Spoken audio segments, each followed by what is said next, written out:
Have you ever wondered what space sounds like? I know, sound can't travel through a vacuum, but that doesn't mean the universe is silent. Quite the opposite, filled with different vibrations just waiting to be decoded. Through a process known as data sonification, scientists can turn data on plasma, X-ray, and even gravitational waves into something we can actually hear. In past videos, we explored the haunting sounds of Saturn, Earth's magnetosphere, and the sun's solar flares. But today, we're heading headfirst into the most terrifying sounds space has to offer. From the ghostly wail of a passing comet, to a growling supermassive black hole, to the echoes of a black hole collision from 5 billion years ago. So what do these phenomena sound like, and what do their sounds teach us about the cosmos? We're about to find out. I'm Alex McCone, and you're watching Astrum. Join me today as we tune into 4 of the scariest sounds in space. We'll explore how scientists have captured these bizarre sounds and why they matter. As the saying goes, in space, no one can hear you scream. That's because sound waves require a medium to propagate, and vacuums are, well, mediumless. But other kinds of waves, such as radio, plasma, X-ray, or gravitational waves, can be converted into audio through data sonification. But the results are more than just cool sounds. Each audio clip carries distinct and important information about celestial objects and phenomena such as solar winds, pulsars, and black hole collisions. Just as data visualization lets scientists spot patterns more easily, sonification allows researchers to detect patterns, trends, or anomalies within complex data sets. You might have seen one of my videos about sounds in space before. They mainly focused on planets and the sun, but today I'll be sharing newer findings from more obscure places. Before we get there, our first stop on this audio tour is a little closer to home. If you've been watching this channel for a while, you might remember my video on the sounds of Saturn. Here, I want to focus on its spectacular rings, one of the landmarks of our solar system. Saturn's rings are made up of countless particles of rock and ice. Most of these particles are electrically charged, mainly due to the ionizing effect of solar radiation. Saturn's magnetosphere is also filled with charged particles, which are free to move, interact, and form other complex phenomena. In a nutshell, when charged particles in Saturn's rings interact with the plasma in its magnetosphere, they experience what's known as the Lorentz force. This force makes particles spiral around the magnetic field lines and create oscillations in the plasma, also known as plasma waves. In 1997, NASA launched the Cassini probe to study Saturn up close. One key part of the mission was to explore Saturn's ring plasma interactions more deeply. As the spacecraft passed through Saturn's ring system, its radio and plasma wave science instrument recorded the waves produced by the charged particles in the rings. This instrument is incredibly sensitive. So sensitive, it detected lightning in Saturn's atmosphere from thousands of kilometers away. Saturn's thinnest rings contain dust particles just 200 nanometers large, the size of a virus. When these dust particles collide with the instrument's detector, their impact creates tiny puffs of plasma. The plasma impacts are then converted into sound, allowing scientists to hear the electromagnetic interactions taking place, and the results are totally eerie. It feels like the kind of thing we as humans aren't even supposed to hear. Here, have a listen, but there's more. In 2017, Cassini's grand finale orbits captured one particularly haunting recording of plasma waves moving from Saturn to its moon, Enceladus. What makes this clip more haunting is that it was one of the last clips ever sent back by Cassini. 2 weeks later, the probe was deliberately plunged into Saturn's atmosphere after 20 years of loyal service to humanity. Imagine this being the last thing you'll ever hear. Cassini wasn't the only probe to send us back data on vibrations near a celestial body. In 2014, ESA's Rosetta probe sent back some trippy data on a passing comet you won't want to miss. Our second stop is Comet 67P, the object of ESA's Rosetta mission. It is the first and only comet to be successfully landed on by a man-made lander. Comet 67P orbits the Sun in the outer solar system roughly every 6.5 years, and it is thought to house several primitive materials from the formation of the solar system over 4 billion years ago. On top of studying these materials, Rosetta's mission was to understand how solar winds affect the comet's coma and tail. To do this, they armed the spacecraft with a suite of plasma detection tools, including the Langmuir probe to measure the electron density and plasma oscillations in the comet's environment, and a magnetometer to detect magnetic field fluctuations caused by these plasma waves. Together, The data provided a comprehensive view of the plasma dynamics around the comet. But this in itself wasn't a breakthrough. Magnetic field sound waves had already been detected from other comets, including the famous Halley's Comet. What was special about Comet 67P is the actual sound it made. Comet 67P's song was very different to the sounds measured from other comets before it, suggesting it had very different physical properties. I'll play it for you now.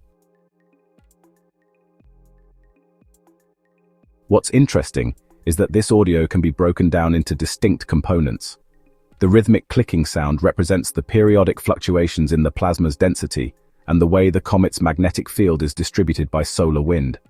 The humming parts of the sound reveal the continuous oscillations within the plasma environment. Here, I'll play it for you one more time. Honestly, to me it sounds like a demogorgon from Stranger Things.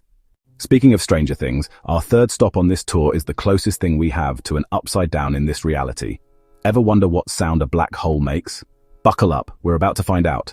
Travel some 240 million light-years from Comet 67P, and you'll end up in the Perseus galaxy cluster. At its center lies one of the largest known black holes in the universe, estimated at a whopping 17 billion solar masses.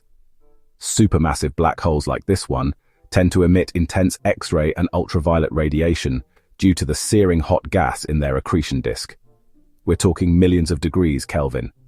NASA's Chandra X-ray Observatory is a space telescope in high Earth orbit tasked with looking out for X-ray data that might give us insights into the nature of black holes. It carries a highly sensitive electronic detector that captures incoming X-ray photons and converts them into digital signals. In 2003, it captured some tantalizing data. Chandra's high-resolution imaging and spectroscopic capabilities allowed scientists to study the X-ray emissions from the black hole and surrounding hot gas in the Perseus cluster. In 2022, scientists revisited this X-ray data and translated the frequencies into sound. By complete accident, they stumbled upon the lowest frequency sound ever found in the universe, a droning B-flat note 57 octaves below middle C. At such a low frequency, the period of the sound wave coming from the black hole is 10 million years long. Humans can't hear anything with a period longer than 50 milliseconds. Through data sonification, NASA scientists transposed this black hole song by a factor of quadrillions into the audible range for humans. The results, a tormented guttural sound that'll make the hairs on the back of your neck stand up.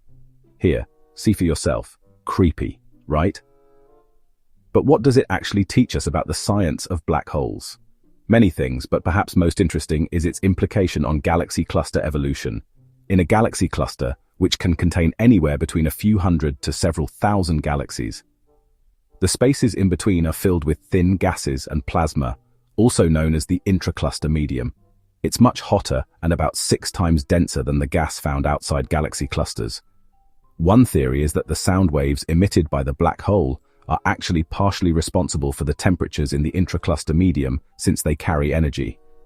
And since we know star formation is partially regulated by temperatures, it's therefore possible these waves play some kind of role in the evolution of galaxy clusters over time. Our fourth and final stop is something of a triumph. Even Einstein doubted humanity would ever be able to detect what I'm about to show you. If he were around to watch this video, I think he'd absolutely freak out. Back in 1916, Albert Einstein predicted that black holes emanate gravitational waves. Imagine throwing a rock into a pond. The water ripples. You can think of gravitational waves like those ripples, except instead of acting on water, they act on the fabric of space-time, ever so slightly stretching and contracting it as it passes. These disturbances were predicted to be so small that even Einstein himself didn't think humans would ever be able to detect them. Fast forward to today. In just over a century, we've managed to build a global network of observatories that have picked up on gravitational waves from about 100 cosmic events. For example, there's the Laser Interferometer Gravitational Wave Observatory, or LIGO in the US, the Virgo in Europe, and the Kagra in Japan, which all work together to cooperate data and pinpoint the wave's direction and source location. If you aren't familiar with their setup, the way these instruments work will surprise you because they are nothing like traditional telescopes. They don't use lenses. Instead, they rely on something much more fun: lasers. Scientists send lasers down 2 perpendicular tunnels several kilometers long. When gravitational waves from space arrive at Earth, they cause tiny disturbances in the fabric of space-time which is picked up by these lasers. And I mean tiny, something like 10 to the negative 18 meters or 1/10,000th of a proton. As the laser's paths are stretched or contracted by the gravitational waves, they emit different frequencies, kind of like the strings of a guitar. A higher frequency is a higher pitch. Converting this data into sound is how we get the signature chirp of a black hole collision. Each collision has its distinct personality. Long, low buildups like this one indicates a slower collision between pretty lightweight black holes. Faster, heavier black holes sound more like this. You just heard the sound of two black holes combining to form an even bigger black hole 5 billion years ago. It's the most massive and distant gravitational wave source ever observed, emitting about the energy equivalent of 5 solar masses in gravitational radiation. Pretty epic, if you ask me. As you can see, regarding space as silent is an oversimplification.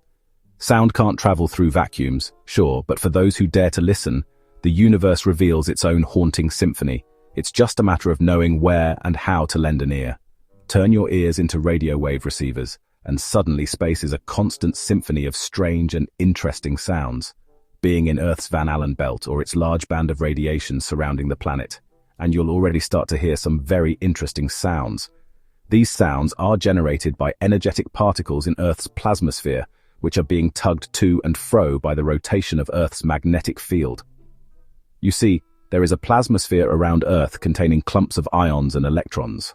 An amazing type of chorus wave closer to Earth is the Whistler mode plasma wave, which sounds like space battles and laser fire. What does the sun sound like? It's a simple enough question and one that comes with a simple enough answer. The sun is silent, of course, because sound doesn't travel in a vacuum. But let's do away with simple answers. What if sound actually could propagate through space without a giant cosmic muffler between us and our closest star? What would we hear? Scientists actually have the answer. It would sound something like this.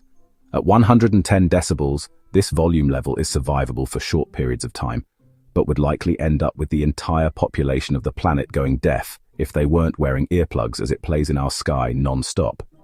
This is the sound of the solar wind. The sun emits a constant stream of charged particles that blasts out across the solar system, and its existence represents one of the sun's greatest enigmas to date. The corona contains a second enigma too. It is far too hot. The surface of the sun has an average temperature of 5,600 degrees, but within a few kilometers, it sees the temperature jump to as high as 2 million degrees. These are known as Langmuir waves. They are formed by tiny oscillations of plasma particles vibrated by light itself as they stream from the sun through tiny funnels on the sun's surface. Scientists don't know what causes this process, but the sound of Langmuir waves is eerily beautiful. Here's what they sound like on Earth. Just a few small little cracks and whistles, nothing too special. Now here's what they sound like on the sun. To go from sparse, brief clicks to a cacophony of wailing wind indicates that the sun's magnetosphere is not just experiencing the odd crack of lightning. The sun continues to hold many mysteries. The Parker Solar Probe, which collected many of these sounds, continues its journey around the sun, gathering valuable data with every pass. The Parker Probe is only 4 years into its 7-year mission, so hopefully it will collect plenty more information for scientists to pore over. Perhaps they will find more sounds for us, each one a clue to the ancient riddle of how the universe works.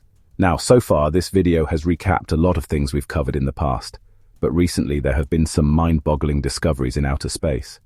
In fact, every week there's a new breathtaking image released by one of our many telescopes on Earth and in orbit, or a new breakthrough that reshapes how we understand the cosmos. To stay on top of these, we've launched a weekly newsletter so you never miss the most exciting news, even if the headlines do. Sign up to the free Astrum newsletter with the link below. A new edition comes out every Thursday. Because ironically, just like listening to the ticking of a clock to try and figure out how the clockwork functions, the secrets to the sun might one day be solved by what we hear rather than by what we see. Did you think space was silent? Well, it might be for audio or compression waves, but what if you were in orbit around Saturn listening for radio and plasma waves? Final Saturn audio plays as outro.